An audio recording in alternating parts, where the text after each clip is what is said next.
Squad, please.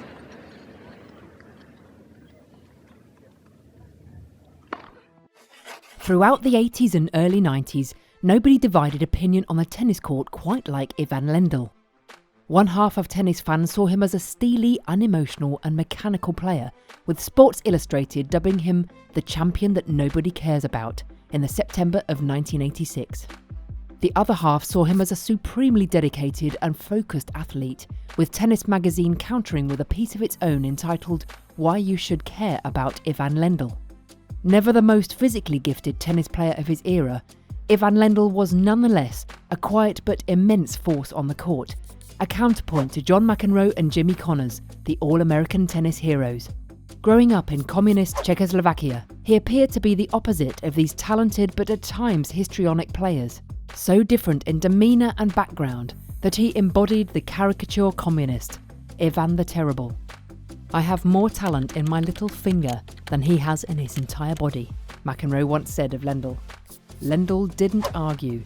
He kept his head down, maintained focus and kept on working, for to silence the critics he would have to prove his mettle on the court, in the heat of battle against the best player in the world. In 1984, Lendl defeated John McEnroe to win his first of 8 major single titles, in a tightly contested French Open, rallying back from a 2-set deficit and a break in the third. Later that same year, John McEnroe would go on to cap his best season, 82-3, by dismantling Lendl in the US Open final, seemingly vanquishing his arch-rival. Lendl, despite 42 career victories at said point, had now been defeated in 6 of 7 Grand Slam finals, as McEnroe poured water on that lone victory in the French Open, saying he had choked against Lendl in the final. But defeat at Flushing Meadows in 1984 would prove to be a defining moment in Lendl's career. Fast forward 12 months, and Lendl would be a champion once more, defeating McEnroe in a one-sided battle at the USTA National Tennis Center, earning himself a second major title. From that day until the 1988 US Open final, which he lost to Mats Wilander, Lendl would be the #1 world-ranked player for 157 straight weeks. Lendl would not lose to McEnroe again for 4 years, surpassing McEnroe in terms of titles won, majors won, and weeks spent at #1. Ivan the Terrible turned himself into the greatest overachiever and one of the most feared players in tennis history. So, how did he do it? More so than any other tennis champion, Lendl systemised what it takes to perform consistently at a peak level. Following his success at the French Open in 1984, an exhausted and sluggish Lendl requested the services of Robert Haas. Haas, an acclaimed sports nutritionist, had worked wonders with Martina Navratilova in developing a personalised sports nutrition and training programme in her quest to overcome American sweetheart Chris Evert. Blood tests would reveal that Lendl had terrible serum cholesterol levels, due in large part to a diet exceptionally high in protein. His was the sort of diet that will throw up a brick wall in the way of performance, said Haas. Out went the eggs, burgers and steaks, and in came a diet dominated by pasta, soup, water, fruit, a bit of chicken and scarcely an ounce of red meat. The impact was almost immediate. Lendl's sleeping patterns improved dramatically, and as he said at the time, "I started having enough energy to get my feet in position for shots I was always lunging at before." Haas introduced a rigorous physical training programme with the use of a climber. Akin to a fireman's ladder, the climber provided a workout for both the upper and lower body, which many tennis players of the day ignored. Bike riding became a staple, and Lendl began to transform himself, developing huge thighs and the upper body of a middleweight boxer. "He just wasn't providing his body with the right chemicals, the right fuel," said Haas. "Once you do that, the difference may be anywhere from a 1 to 5% edge, but at his level, that means a lot." In the January of 1985, following defeat at the hands of McEnroe in the Masters final, Lendl and longtime coach and mentor Wojciech Fibak parted ways. The parting was predominantly over a difference of opinion concerning Lendl's new diet and fitness regime.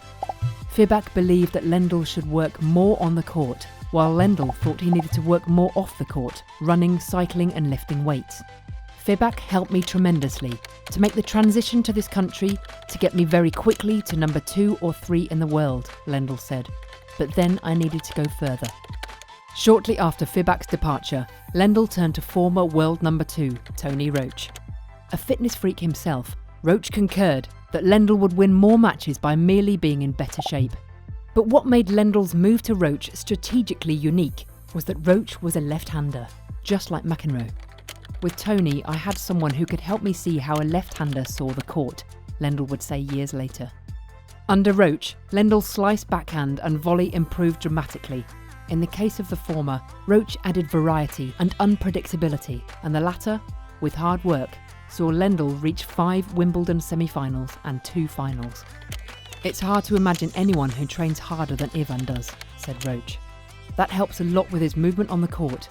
He has improved his game too, but he'd probably have had the same results whether or not I coached him. The truth is, he was ready to make an assault on the number 1 position when we met."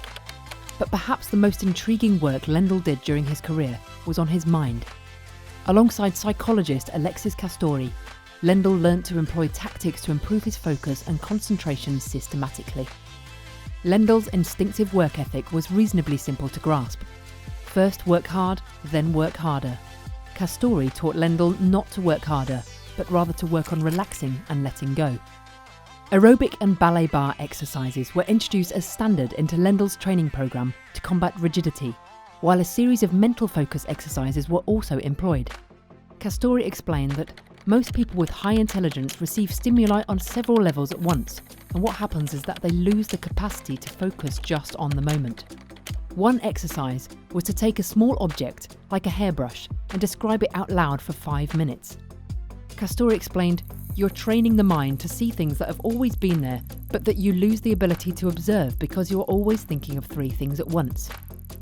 Another exercise was called witnessing, a technique for coping with a negative emotion or an anxiety-provoking situation. You describe what you're feeling and then you let go of it, and it's over. The negativity passes because you haven't been judging the situation. You've just been observing it. In practice, to sharpen his focus, Lendl would do a variation on witnessing, noticing every movement he makes. Before a match, he'd close his eyes and see himself in his mind's eye, writing out his goals and then imagining himself executing the goals in his play. On the court, during a match, Lendl used a different set of mental exercises. Watch Ivan Lendl serve, and you will see a man of precision, a man in control. Wide wristbands mop his brow, long fingers straighten his racket strings. He whacks his sneakers with his racket. He's using the time to focus his attention and plan his strategy for the next point. If Lendl's grip is sweaty, he wipes it twice with sawdust from his pocket. If serving, he holds 2 balls, studying and rotating them until he consigns the fluffier one to his pocket. The smaller ball gets 4 bounces before his first serve. The fluffy ball gets 3 bounces before his second serve.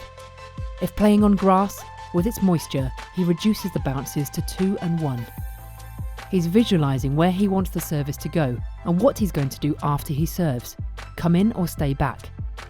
By long experience, he knows where the return is most likely to be off a given service, and so he also visualises where he will hit his second shot. What these little exercises enabled him to do was to stop worrying about the outcomes or the importance of the next point or even the match.